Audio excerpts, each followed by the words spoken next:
Eat your heart out, YouTube. This is Cannibal Red coming at you with quick battle number 6 for Sun and Moon. Now, this is the third battle we're having with this team, so let's go over it really quick. In the first slot, we have Choice Scarf Chandelier. Next is our defensive wall Milltek.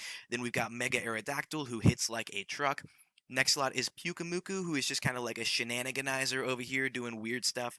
Then we've got Delmise, our physical wall. And then in the final slot, Brucie, who is an offensive monster. Now, our opponent is rocking Kartana, who is Grass Steel type. In the next slot, he's got Tapu Fini, then Mudsnail, Mimikyu, Alakazam, and Crobat. Now, I kind of expect the Mimikyu to lead in this match because that's been really popular lately, so I just go with the Aerodactyl, figuring it's my best bet to get some damage off. He's probably the only guy on my team who can actually one-shot a Mimikyu if things work out correctly for me. Now, on the first turn, I have to break Mimikyu's disguise, so I go for the 100% guaranteed hit Earthquake. I don't want to risk like a Stone Edge or a Fire Fang or anything that can miss. I just want to break the disguise, guaranteed. So that's what we do. And on this turn, Mimikyu does the normal thing and sets up his Sword Stance, getting him to +2 attack for free, pretty much, because of that disguise. Now, Mimikyu is a monster. This is just a really common thing in the meta right now, so just expect to see it a lot. Now, on this next turn, I decide Stone Edge is probably my best bet to deal damage. I know I've got to take this +2 Shadow Sneak, which does almost 50%, and I fire off my Stone Edge, which connects, but Mimikyu lives on 6%, which is a roll. I believe I did have a chance to kill with that. I just got a little bit unlucky. Leftovers is going to bring him up to 12%, and I decide he's probably going to Shadow Sneak again, so I'm just going to switch out and go into my Milltek, who is normal type, so is not going to take any damage from Shadow Sneak. So I'm really just expecting him to do that. If he hadn't, we might have had to take another hit, but fortunately for us, he does Shadow Sneak as expected, and we're Scrappy. Our ability is Scrappy, which means we can hit Ghost types. So I'm, on this next turn, going to fire off a Body Slam, and he actually goes for the Play Rough right here. So we see the Play Rough does not connect. He misses it. Unfortunate for him, really lucky for me, as my Body Slam is going to take Mimikyu out, and that's why, man, Play Rough is just, it's so risky. Like, that's really your only hope against Mimikyus in some situations, is that he's got to miss that Play Rough. So we did manage to take out the Mimikyu. We have a Mega Aerodactyl at 50% and a full HP Milltek. Now, in comes the Tapu Fini, and I misplay right here. I'm not paying attention to the Misty Surge or Misty Terrain, and I go for the Toxic. Now, as long as the Misty Terrain is up, he cannot be Toxic, so pretty much he gets this Reflect up for free. Really unfortunate for me. I'm really perturbed about that misplay, as I go for the Protect here to scout, and he takes this opportunity, knowing I can't really do anything to him, to set up the Calm Mind. So now we're looking at a +1 special attack, +1 special defense Tapu Fini, and Milltek has got to get out of here because he can't do crap with that Reflect up. So I figure my best bet is to bring in the Delmise, who's going to hit on the physical side, and a Power Whip I'm really confident will one-shot the Tapu Fini.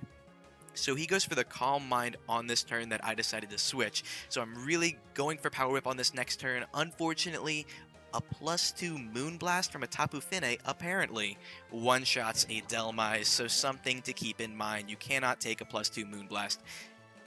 I don't know if it was a roll or not. I didn't expect to go down, but it's what happened. So I bring in Pukamuku here, knowing that if he's strong enough to one-shot me, he's going to take a lot of damage. Unfortunately for me, he doesn't one-shot, and I went for Recover on this turn, hoping that maybe he'll one-shot me next time, and he'll take however much damage he deals to me on his killing attack back in damage to himself. Now, I do see the Misty Terrain go down right here, which means I can poison him, and I decide instead of recovering and doing a lot of damage to him, it's better off for me just to get the Toxic on him and get some residual damage in case this ends up becoming a really stally game with my Milltek coming back in. So he does get Toxic, which is good for me, but it also means that we're going to go down this next turn to another Moonblast, and we're not going to be able to do quite as much damage on that as we would like, as he does 22.4% to us. He takes that back in recoil, so at least we got to do something to him. He's Toxic. He took a little bit of recoil when, because we died, and now I decide I'm just going to go ahead and bring in my Aerodactyl, who's pretty much the only thing that I'm confident can kill if he can land a Stone Edge. So as long as I don't miss a Stone Edge, I will kill. We get the critical hit, so it doesn't even matter. We don't even have to calc it. I don't know if the crit mattered, but Tapu Fini goes down, and that's extremely lucky for us. I will say that that's probably a really big point in the game where if my Stone Edge had missed, I would have absolutely lost. Now in comes Kartana, and we are packing the Fire Fang, so as long as we don't miss the Fire Fang, he's definitely one-shotted. And fortunately for us, we connect another move. So far, Aerodactyl is just, he's got those glasses on today, man. He's not missing a single thing, so down goes Kartana, who was a huge threat to us. Now, in comes Mega Alakazam, and I absolutely know he's Mega. Now, Mega Alakazam and Mega Aerodactyl have the same exact speed at base 150, which means this is a speed tie. If I can hit and deal damage, I win. Unfortunately for me, he outspeeds me, goes for the Psychic, and Aerodactyl goes down. So it would have been really, really awesome if I had won that speed tie, but at the same time, you know what, he missed that play rough early game, that did make a big difference, so I'll just go ahead and give that to him as he does win the outspeed. Now in comes Chandelure, who I'm really confident can one-shot as long as he can live one. Psychic does pretty much 90%, and we're going to fire back with a Shadow Ball. Even though we're Choice Scarfed, Mega Alakazam totally outspeeds us, in case you didn't know. He's base 150. Chandelure at base 80, even with a Choice Scarf, is not going to outspeed that, so I knew I was going to have to take a hit, but fortunately Shadow Ball absolutely one-shots Mega Alakazam. Now in comes Crobat right here, and I don't really want to lose my Chandelure right now, so I'm going to switch into Milltek, who's my pretty bulky Pokemon, to pretty much take whatever this guy has for us, whether he's special or physical, which Crobat can be both. So he does go for the Brave Bird, does 35% to us, and takes some recoil.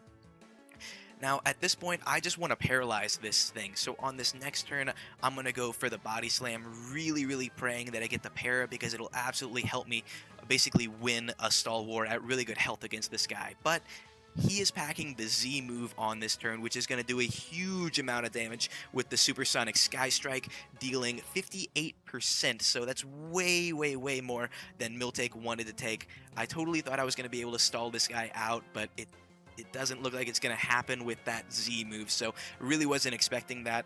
Good play on my opponent's part. If I had protected on that turn, he would have been screwed, but that's just not the way it went. So I protect this turn just to get a little bit of leftovers recovery, knowing that I've got to go down on the next turn. But as long as he Brave Birds me, I want to be at as much HP as possible so he can take recoil from it. Even though I've got the Chandelure in the back that I know will outspeed, this is just the way I decided to play the game. Just in case, as I was kind of thinking up my moves, I knew I had a free turn because of Protect. So you see me attempt a double Protect right here, hoping he can maybe kill himself if I get to enough HP with a Brave Bird recoil, but I don't get the second Protect, and I go down. And he does take a little bit of recoil, but again, we've got that Choice Scarf Chandelure, which does absolutely outspeed a Crobat. Even though Crobat's a really fast Pokemon, Choice Scarfed Chandelure is really, really good. I would say in this generation, Sun and Moon, he's probably a perfect Pokemon to have on your team, outspeeding a lot of the new Pokemon. So we Shadow Ball, managed to take out the Crobat. That wasn't even a question. We were absolutely going to hit him and win that battle. Now in comes Mudsnail, and I'm stuck in with a Choice Scarf. I have to go for Shadow Ball, but Mudsnail's not really specially defensive, so he ends up taking 44%, and we see the stamina kick in. So Mudsnail's defenses went up, and I know Chandelure is going to die to an EQ on this turn. So my last Pokemon is Brucie, and this last play is extremely, extremely important, so please pay attention. Now he is sitting at +1 defense. Brucie has the ability Strong Jaw. So if I go for the Ice Fang, it's super effective, it's boosted, it's absolutely one-shotting Mudsnail. But I don't go for Ice Fang because it has a chance to miss and Waterfall does not. Now Waterfall's not going to kill, but as long as I can live one attack, I can outspeed on the next turn and kill with a Waterfall. Whereas if I had gambled with that Ice Fang, I could have totally missed 2 in a row and just messed the entire game up. So really, really important in this late game is that I went for the 100% accuracy move that would take 2 turns to kill. I have to live an attack instead of the Ice Fang that was a guaranteed KO if I connected, but had that chance to miss. So really, really, guys, I feel more comfortable going with the 100% accuracy moves that do a little bit less damage than risking those Ice Fangs and those Play Roughs and things like that because I seem to miss them all the dang time. Now, props to Mega Aerodactyl in this team because he is running Stone Edge and Fire Fang, which both have a chance to miss, and he didn't miss one this game. So really, really important right there. But this game was really, really close. There were about 3 times that I can think of where it really, really could have been like anyone's game.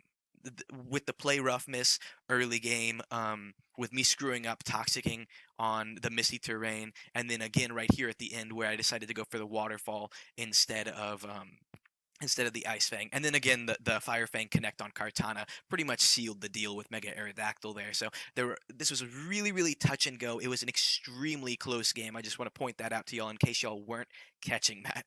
But thank you guys for watching. I really appreciate you. I hope you enjoyed the battle. I hope you learned something. I'm really enjoying the new meta. And I kind of want to get these videos out and just see what everyone's doing and what are some good strategies. I don't like this team. I'm going to admit to you right now, I will probably never use this team again. It's got too much chance to miss with Bruxish and his Fang moves and Aerodactyl and his moveset. And Milltek is good, but it really can't quite cut it. That's why it was a lower tier in the previous generations, and it'll probably stay a lower tier. I like him; he's good to use, but there's better alternatives. Honestly, Snorlax probably beats Milltek any day. So thank you guys once more. I appreciate you so much. Leave a like, leave a comment. Let me know what you think about the team. Let me know what you're running, and I'll catch you next time.